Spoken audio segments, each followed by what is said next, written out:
Welcome back to اندر talk. آج کل ورلڈ میں مسلم کے ساتھ اس طرح کا رویہ اپنایا جا رہا ہے جس طرح ورلڈ وار 1 میں ہٹلر جیوز کے ساتھ کافی تشدد اور ظلم کرتا تھا۔ کبھی اسرائیل اور کبھی انڈیا میں مسلم کے ساتھ ڈفرینٹ طریقے سے ٹارچر کیا جاتا ہے۔ کبھی ان پر بائی فورس ٹارچر کیا جاتا ہے اور کبھی ان کو لا کے ذریعے اپنی کنٹری سے نکالنے کا سوچا جاتا ہے۔ تو لیٹس اسٹارٹ۔ انڈیا جو کہ مسلم کے بہت زیادہ خلاف ہے۔ مسلم انڈیا میں ایک سیکنڈ بگ کمیونٹی ہے آفٹر ہندو۔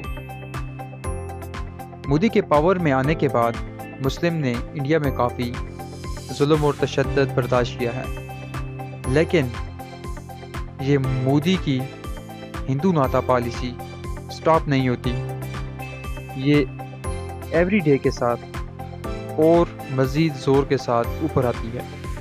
تو ہم آج بات کرنے والے ہیں کہ مودی نے کس طرح مسلم کو لا کے ذریعے انڈیا سے نکالنے کا سوچا ہے۔ مارچ کو انڈین گورنمنٹ نے ایک ایکٹ پاس کیا ہے جس کا نام ہے انڈین سٹیزن شپ امینڈمنٹ ایکٹ۔ بیسیکلی یہ 11 مارچ 2019 میں پاس کیا گیا تھا۔ یہ کنٹرول پیس آف لیجسلیشن ہے۔ اس میں نان مسلم مائنارٹیز کو جو کہ پاکستان، بنگلہ دیش اور افغانستان سے انڈین سٹیزن شپ حاصل کرنا چاہتی ہیں، ان کو یہ حق دیا گیا ہے کہ وہ انڈین سٹیزن شپ حاصل کر سکتی ہیں، جبکہ مسلمز کو اس رائٹ سے محروم رکھا گیا ہے۔ میں آپ کو اب ذرا پارٹیشن کے بیک گراؤنڈ میں لے کر جانا چاہتا ہوں تاکہ آپ کو بہتر طریقے سے سمجھ آئے کہ یہ امینڈمنٹ کیا ہے۔ جب 1947 میں پاکستان اور انڈیا کی پارٹیشن ہوئی تو اس میں جو لوگ جس کنٹری میں مائیگریٹ کر گئے ان کو اس کنٹری کا سٹیزن یا شہری سمجھا گیا، لیکن بعد میں انہیں سٹیزن شپ حاصل کرنے کے لیے کچھ رولز کو فالو کرنا تھا جو انڈیا نے 1955 میں انڈین سٹیزن شپ ایکٹ کے تحت بنائے تھے۔